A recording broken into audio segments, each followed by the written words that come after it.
Hey guys, tonight we journey deep into the folds of ancient silk robes, past lantern-lit corridors, and through the echoing halls of a palace where everyone is smiling.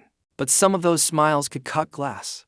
You're only 14, your feet ache from the long ride, and your name is Wu Zhao. No one calls you Empress yet.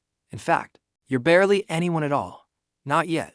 The year is 638 CE, and the Tang Dynasty is booming, trade is rich, poetry is flourishing, and if you breathe wrong in court, someone might poison your tea. You've just been summoned to the imperial harem of Emperor Taizong. That's right. You've caught the attention of the most powerful man in the empire. Congratulations. You probably won't survive this. So, before you get comfortable, take a moment to like the video and subscribe, but only if you genuinely enjoy what I do here. And drop a comment with your location and what time it is where you're listening. I love seeing where you all drift off from. Now, dim the lights, maybe turn on a fan for that soft background hum, and let's ease into tonight's journey together. You pass through the colossal red gates of the palace. Jade tiles glitter in the sunlight. There are gardens full of peonies and winding paths patrolled by eunuchs and gossip. The harem isn't one room, it's a compound, buzzing with courtesans, concubines, seamstresses, tutors, and watchers who never blink. You're just one girl among many, designated a Karen, a fifth-rank consort, in royal terms. You're basically furniture with a heartbeat. Still, you observe. That's your first edge. You don't fawn, but you don't rebel either. You smile. You watch. You learn which concubines have the emperor's ear and which ones are slipping herbs into each other's tea. You notice that the ones who act like they belong don't last long. The ones who act like they're invisible, they tend to stick around. You're smart enough to keep quiet. But let's be honest, you're also incredibly ambitious. You didn't come here to fade into the background. And soon, you start standing out, not with beauty alone, though you're known for your wide eyes and clear skin, but with wit. The emperor appreciates intelligence, and you make sure he sees yours. Historians still argue whether Taizong truly favored you, or whether your real power play came later, but here's a quirky little detail. It said you offered to help the emperor with his calligraphy, which meant hours spent intimately close, breathing the same ink-scented air, pretending not to notice the growing tension between brushstrokes. Subtle, Wu. Very subtle. Your father, Wu Shihuo, was a chancellor, a decent one, so you know your Confucian classics. You quote poetry. You play the guqin. You talk politics with the same ease as pillow talk. Taizong notices. You move up the ranks, but never all the way to top consort. He keeps you close, but not quite close enough. Then, Taizong falls ill. The Grand Palace, once a place of music and laughter, shifts into a slower rhythm. Courtiers whisper in corners. The emperor's eyes dim, and he starts seeing shadows where none exist. You, Wu Zhao, begin to consider a world beyond him.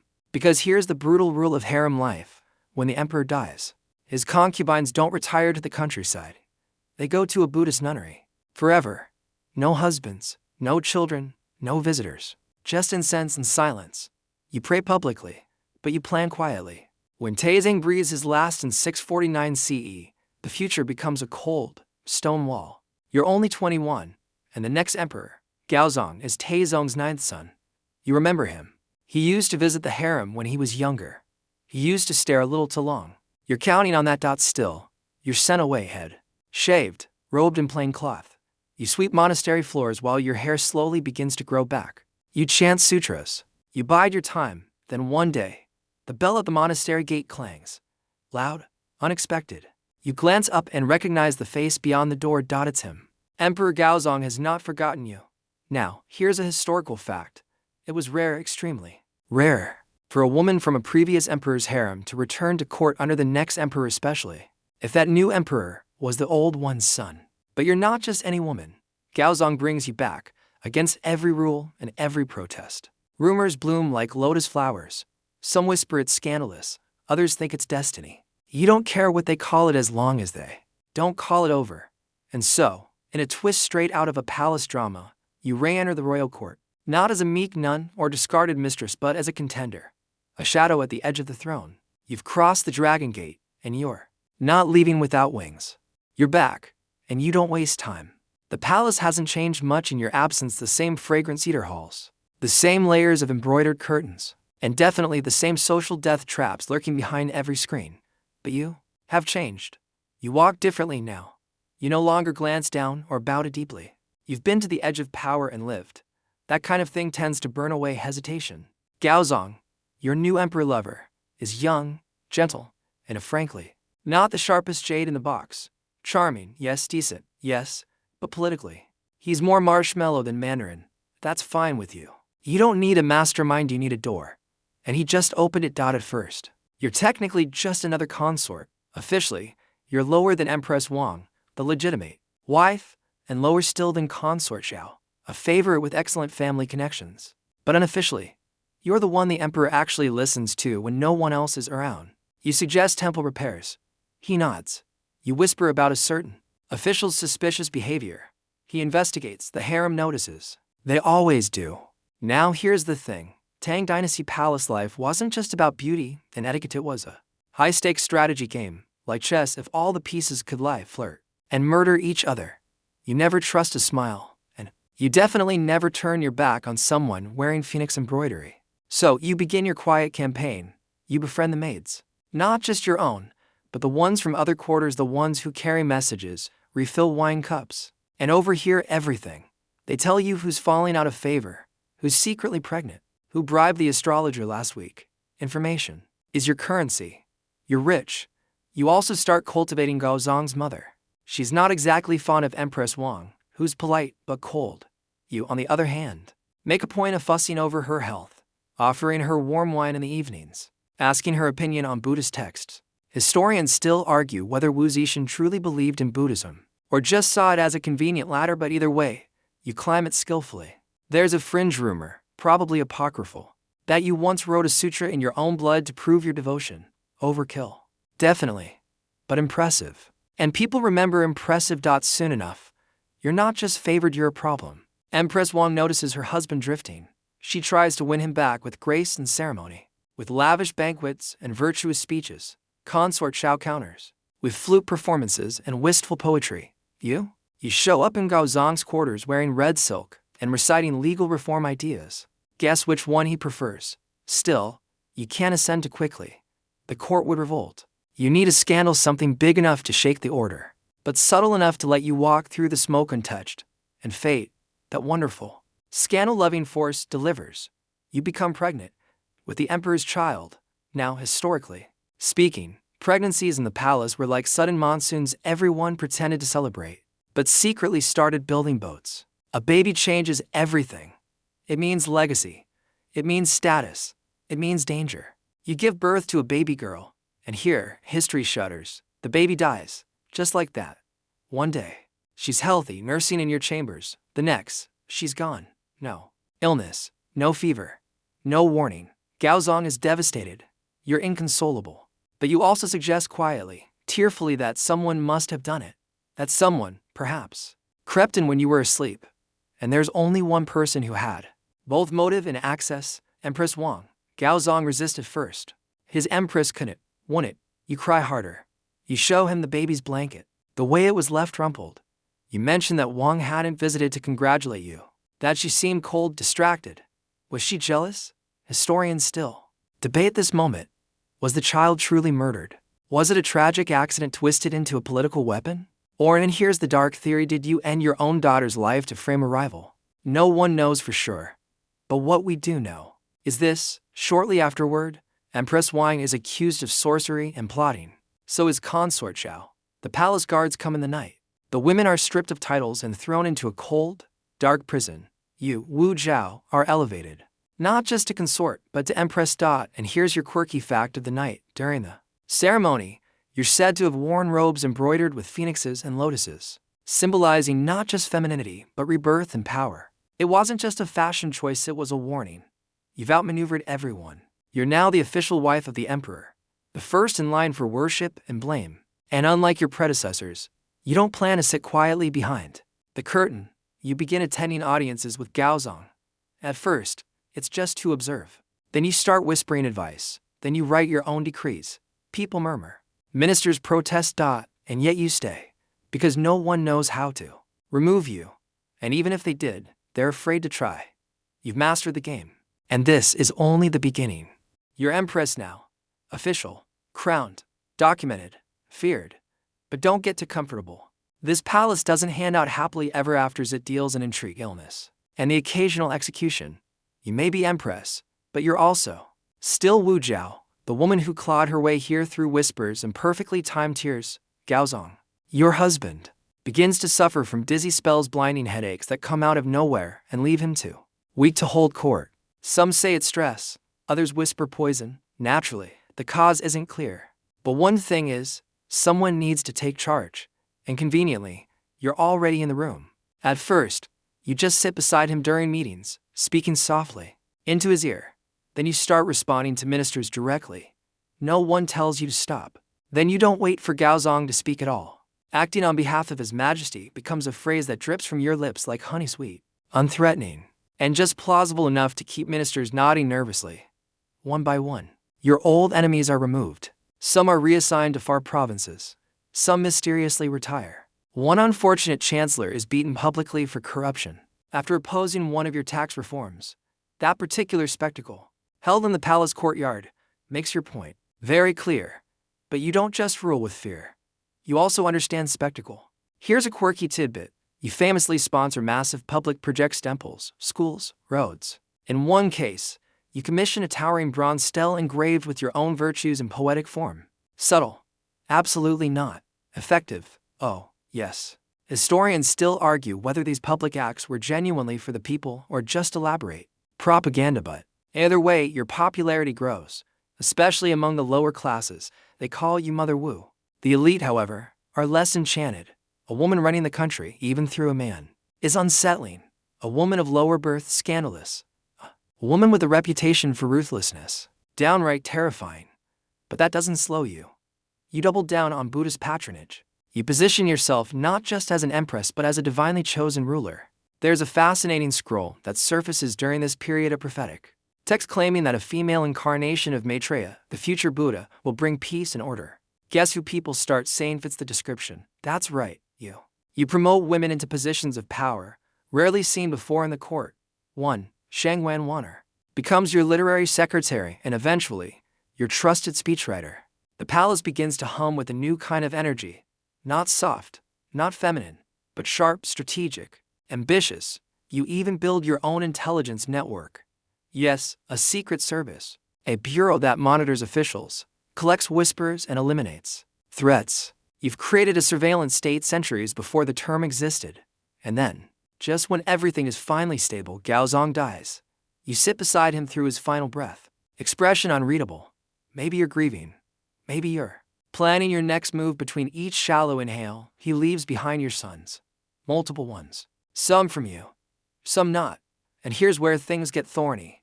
You could step back, act as Dowager Empress, advise quietly while one of your sons takes the throne, or you could do what no woman has ever done before.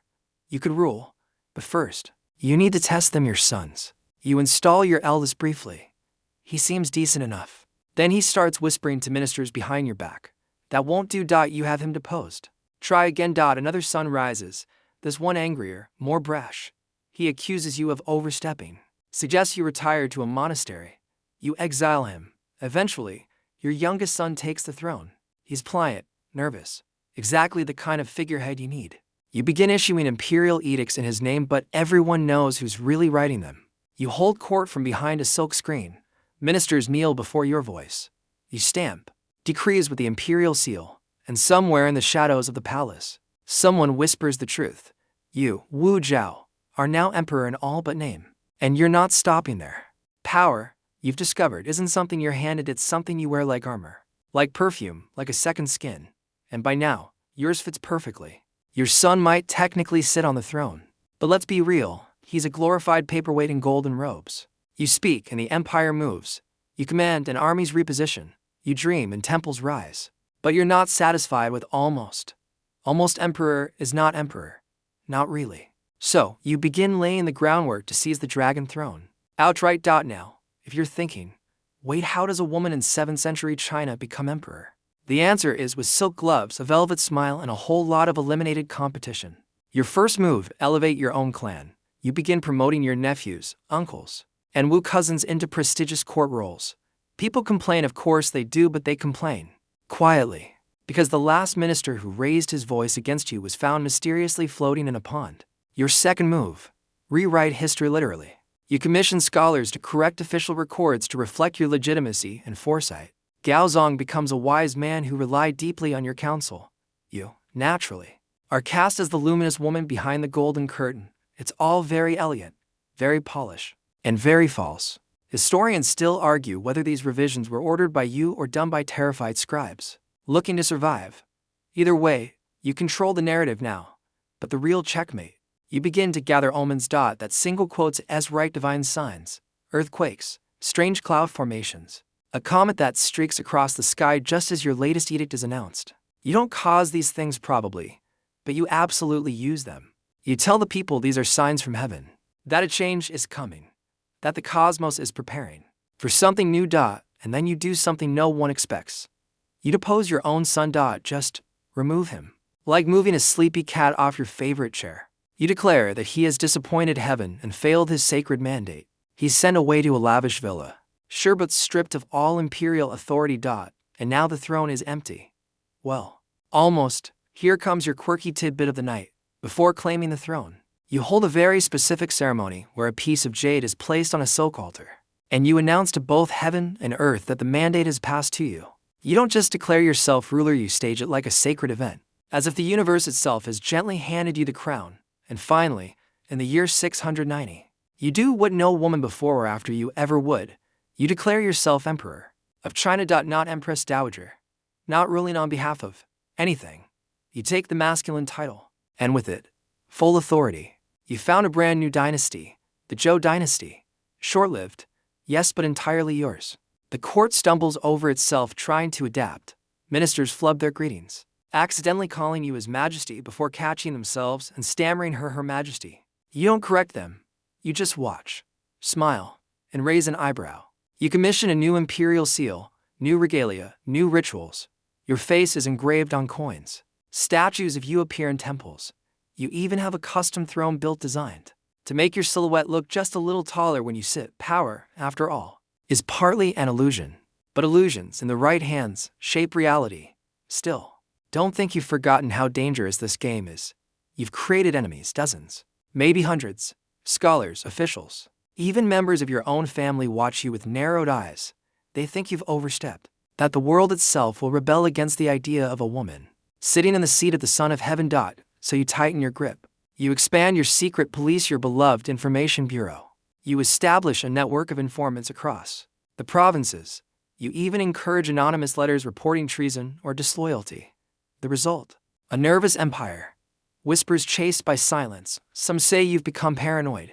Maybe. But is it paranoia if they really are out to get you? Still, despite the blood, despite the fear, there's also progress. You open civil service exams to people of lower birth. You fund more schools. You create policies to help farmers during drought years. You build the foundations of what will become one of the most literate and administratively sophisticated empires in history. It's easy to forget, between the exiles and executions, that you genuinely believe in governing well. You want prosperity, stability, legacy. And yet, every morning, when you climb the steps to your throne, you know the air around you is colder, thinner. The higher you rise, the fewer people there are to catch you if you fall. But you've tasted true sovereignty, the kind no concubine, no consort, no empress in name only ever dreamed of reaching. You are no longer behind the curtain. You are on the stage, alone. And the spotlight doesn't blink. So here you are, Wu Zetian, the first and only woman to rule China in her own name. The title of emperor is now yours, not borrowed or bestowed. The dragon robe wraps around your shoulders, and every official in the land bows to you. But if you think the palace sighs and moves on, you don't know the half of it. Because now the real plotting begins. You've spent years being underestimated. But now that you've shattered the highest ceiling in the empire, you're not just watched, you're hunted. Every cousin you promoted, every eunuch you trusted, every son you've banished, they all wonder if you'll ever stop consolidating power. Spoiler alert, you won't. Your sons remain a thorny issue. You've rotated them on and off the throne like a very high-stakes game of musical chairs. One to weak, one to defiant, one just annoying. But there's one in particular you once trusted, Li Zetian. He was bright, favored by the people. Until he wasn't. Some said he grew arrogant. Others claim he spoke openly about reclaiming the throne. You gave him a chance, multiple ones. In fact, but eventually his luck ran out. You had him deposed, then exiled. And then, well, he died. Some say suicide. Others say not so much. Scholars still argue over whether his end was planned, permitted, or tragically inevitable. All we know is that he no longer posed a threat. That's how it goes in your court now. Enemies don't always fall with drama, they just disappear into the quiet spaces of history. But don't get the wrong idea. You're not some blood-soaked villain out of a morality play. You're strategic, you're precise, and occasionally, you're even merciful. Take Shang Wen Wanner, for instance, your secretary, your poet, your former enemy's granddaughter. Yes, that Shang Wen. Her family once opposed you, and she survived only because of her stunning intellect and a gamble. She offered you her pen. You accepted that, and together, you and Wanner create some of the most refined, sharp-edged political prose the Tang court has ever seen. Edicts with teeth, speeches that sparkle like lacquer blades. Her words, your vision. You rule with silk and steel. Still, you know hearts are turning against you. Some officials resent the way you've elevated Buddhism over Confucian ideals. Some hate the presence of women, powerful, brilliant women at the center of state affairs. And others are simply biding their time, waiting for your health to falter, your grip to slip. So, you do something shocking. You build a new capital. That's right. In the middle of your reign, you decide the seat of power needs a glow-up. You establish Luoyang as your imperial heart, pouring money and resources into transforming it into a city of stone pagodas, glittering courts, and majestic processions. It's your statement to the world. The Zhou Dynasty is real, and it's here to stay. You even commission a monument so bold it could only come from someone like you, a massive stela, with no inscription, blank, completely smooth. It's called the unworded stele, and it still stands today. Some believe you left it blank to show that your greatness transcended language. Others say you wanted future generations to decide how you be remembered. And maybe, just maybe, you like keeping people guessing. Here's your quirky fact of the night. You start using a brand new Chinese character to refer to yourself, and invented one, combining elements of heaven and emperor. Because, if the language doesn't have room for a woman like you, you'll just make room. But not everything is stone and scrolls. Your court is still human, after all. There are still giggles behind lacquered fans, scandalous affairs among eunuchs and concubines, and one particularly embarrassing moment when a palace astrologer predicts your imminent death. During a banquet you're attending, you laugh. Then you send him to count stars in a very distant province. Still, the pressure never lets up. Every day, you wake with the knowledge that your reign is an open wound too many. The Confucian scholars call your rule unnatural. The nobles say you've cursed the empire by unbalancing the yin and yang. Even your dreams feel tense, filled with ink-stained letters and footsteps echoing down endless halls. But you keep going. You reorganize the bureaucracy, push agricultural reforms, and boost public works. You even open the civil exam system further to talented men of humble birth, a move that shakes the foundations of the old aristocracy. More than once, you personally read the top exam essays. Your critics hate that. Naturally, you keep doing it. At the same time, your network of spies, your so-called secret police, becomes infamous. Some citizens fear to speak in public. Accusations come in like the tide. Yes, it's effective, but it's also exhausting. You rule, but you're rarely at peace. Your health begins to fray.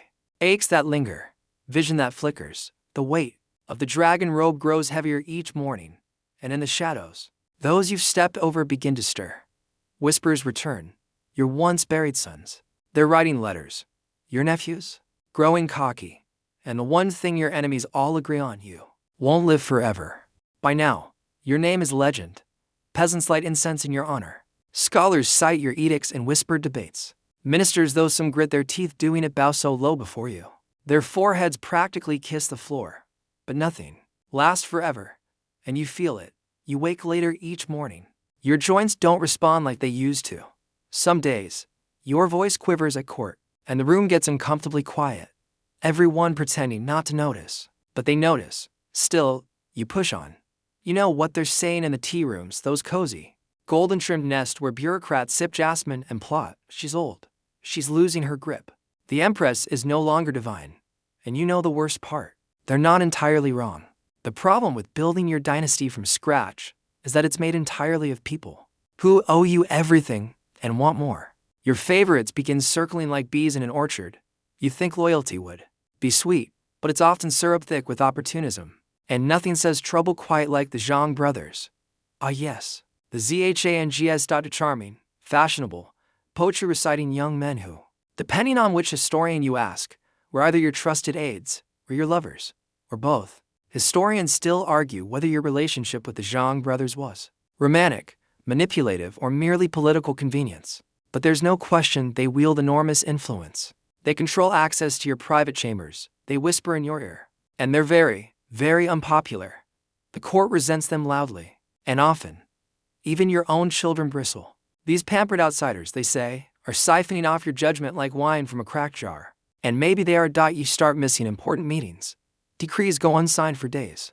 The Zhangs field petitions, dismiss generals, promote friends. You trust them, or you need to trust someone, and they're convenient. Meanwhile, your surviving sons, the same ones you cycled through the throne like a wardrobe, are quietly regrouping. You can feel it in the way the palace eunuchs speak to you, just a fraction slower, and the way letters arrive sealed, but clearly read.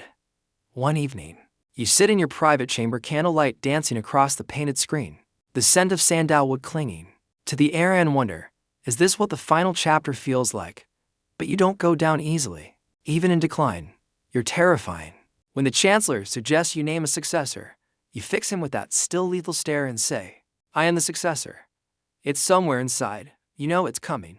Eventually, in 705 CE, the breaking point arrives. You've taken ill seriously this time. The palace slows like a wounded animal, and while you rest, the court pounces. Your loyalists are dismissed. The Zhang brothers are seized and executed in the span of a single night, dragged from their rooms, accused of treason, and beheaded. Before sunrise, the news reaches you with the morning incense. You don't scream. You don't cry. You close your eyes. You nod once. Your time is over. Your son, the former emperor you once cast aside like a damp sandal, is reinstated. The Tang Dynasty is restored. You are quietly moved into retirement, given a suite of luxurious chambers and all the comforts of a queen without a crown. And here's the wild thing: you accept it. No civil war. No burning of records. You hand over power with a composure that startles even your enemies. It's almost like you're relieved, because by now, you've won. You've ruled an empire. You've reshaped its politics, culture, religion, and memory. You've changed the course of Chinese history, and you did it while wearing earrings. Here's a little-known tidbit.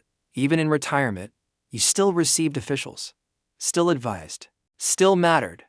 Not in name, but in weight. Your presence lingered like incense, smoke thin, but inescapable when you die.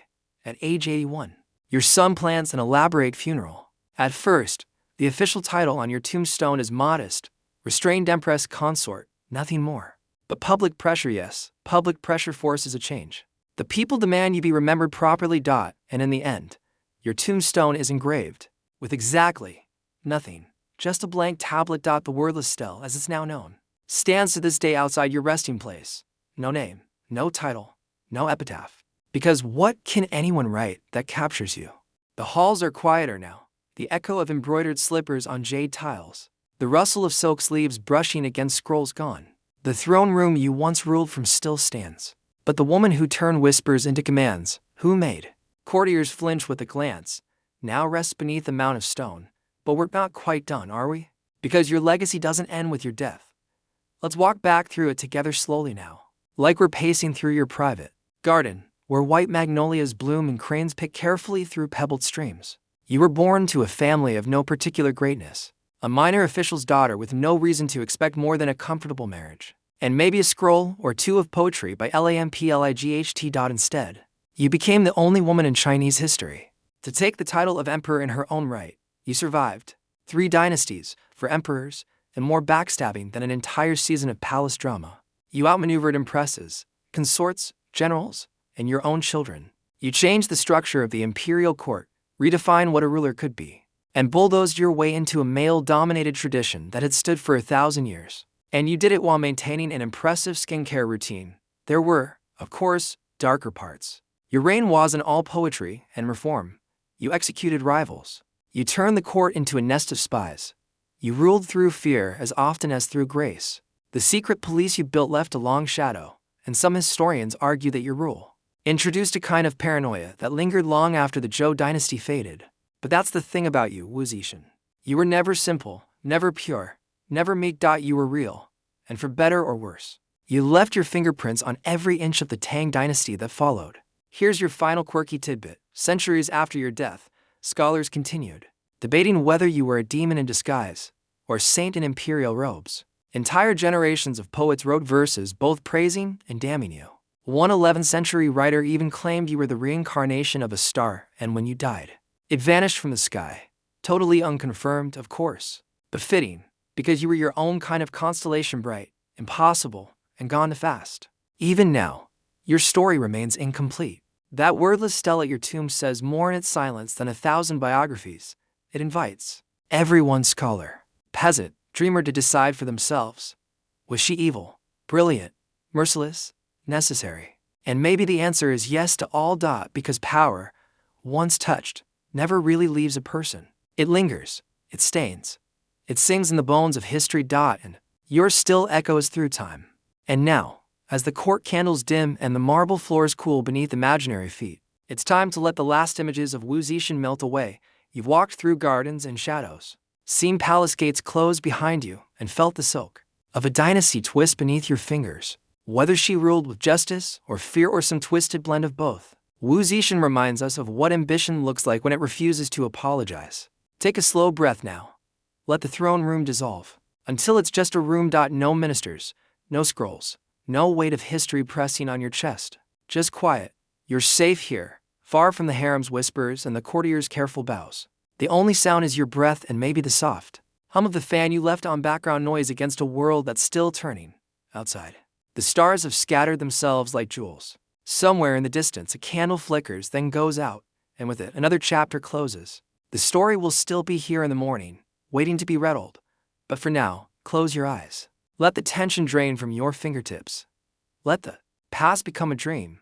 Let Wu Zetian rest, just as you will soon. And if you drift into sleep with visions of jade thrones and wordless steles, well, maybe you'll dream of a crown. Sweet dreams.